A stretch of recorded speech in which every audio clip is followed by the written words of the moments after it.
Wilson, no fundo, então, o objetivo do debriefing é como se fosse uma análise, uma psicanálise, que a pessoa reflita sobre si mesma? Na verdade é uma reflexão pessoal e grupal.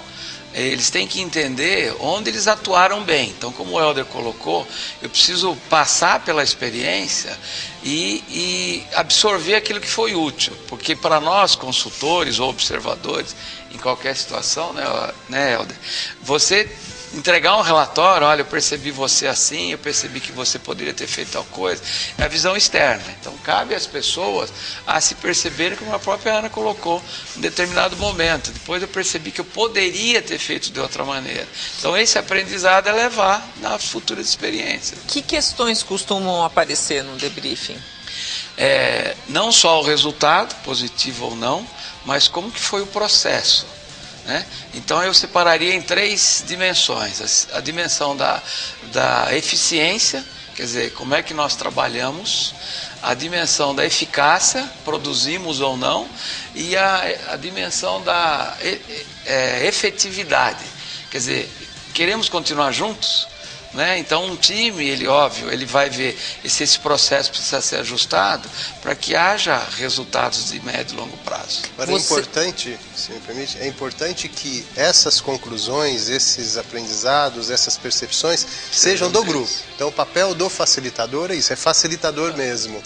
É fazer as perguntas certas, contextualizar de forma que as pessoas consigam se rever passando pelo processo e daí então surge o aprendizado.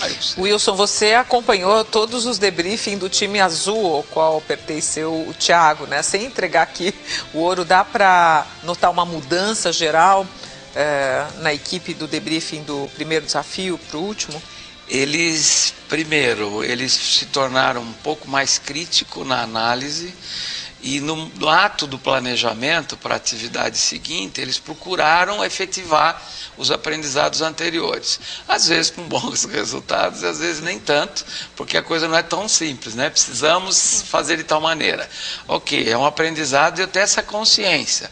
E será efetivado, tornado resultado à medida que você vai experimentando. Então, esse é o crescimento que eu destacaria no grupo. Porque, na verdade, todos os aprendizados que a gente tem, eles são sempre relativos. Não é que você aprendeu desse jeito, você vai usar sempre desse jeito. Então, numa próxima situação, talvez a maneira certa seja outra, não a mesma que você aprendeu nessa situação. Então, isso vai sempre mudando. O debriefing era interessante para a gente conversar entre o grupo e esclarecer algum assunto pendente, fazer essa análise. Então, era super rico em relação a isso. Acho que isso é bom para o convívio do grupo, inclusive, para as pessoas... Mal comparando, era como se fosse uma terapia em grupo? Sim, sim. Rodrigo. Eu queria saber do Helder.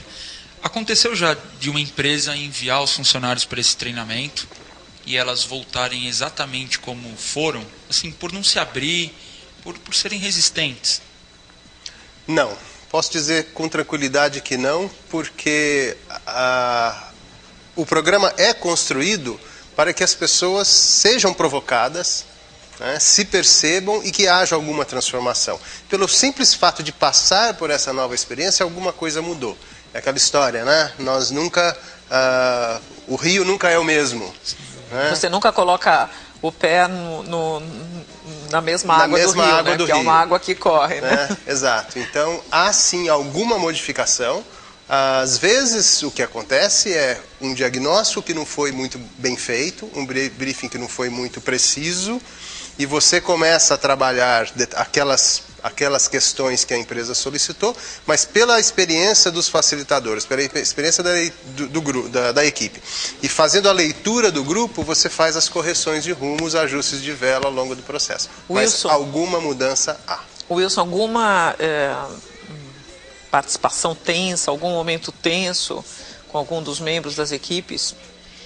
Eu diria que tenha gerado uma tensão, mas a pressão do tempo e da entrega ela acaba de fato fazendo com que algumas pessoas não tenham, eu diria assim, muita paciência até para estruturar uma metodologia ou processo. Então meio que pressionam, né? Quer dizer, são controladores do tempo, olha, nós temos que entregar, mas talvez não estejam percebendo que o tempo está passando, mas nós estamos investindo mais tempo no planejamento e menos na execução. E às vezes essa ânsia por fazer faz com que, não planejado, o resultado não vai acontecer. E outros treinamentos de que você participou, assim, você tem alguma história assim de tensão, de problema? Né? Não é raro a gente ver conflitos, né? Porque diferente dessa atividade em que os executivos se conheceram através desse convite, eles já vivem as diferenças, elas já estão presentes. Então os conflitos durante essas atividades, eles emergem mais facilmente. Então você tem que estimular o grupo a trabalhar, porque você tem que voltar para o seu dia a dia com, se não solucionado, mas pelo menos bem encaminhado. Imagino vocês aqui na TV, né, tem um time, muitos nem aparecem, mas eles são muito importantes no processo. Se não tiver esse alinhamento, esse respeito a essas diferenças, eu diria que o resultado acaba sendo afetado. Ou não é mostrado, mas é um clima de trabalho pesado para se gerar esses resultados. Às vezes você até consegue resultado, mas à custa de um gasto de energia muito superior ao que seria necessário. O Alexandre fez um comentário interessante lá durante a gravação do programa. Ele falou que a pessoa entra na empresa por competência, mas sai por comportamento. Fantástico. É sempre assim, né? O que você administra é o seu nível de estigma, né? Verdade. Helder, a gente estava falando em debriefing, né? E vocês lá da OBB, vocês fazem debriefing entre vocês, instrutores, após os treinamentos, essa espécie de terapia em grupo, como eu disse? Como é que vocês sabem?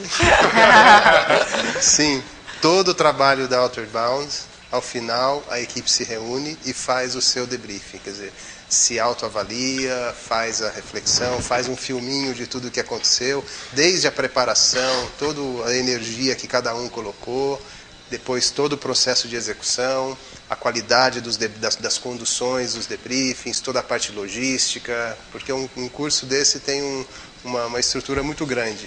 E a gente faz esse debriefing sim, e isso é registrado e se transforma em aprendizado para replicar, para aproveitar nos próximos cursos. A gente vai para mais uma pausa, mas não deixe de acessar o nosso blog na página do Confraria e ver os vídeos dos programas passados. Deixe também um comentário.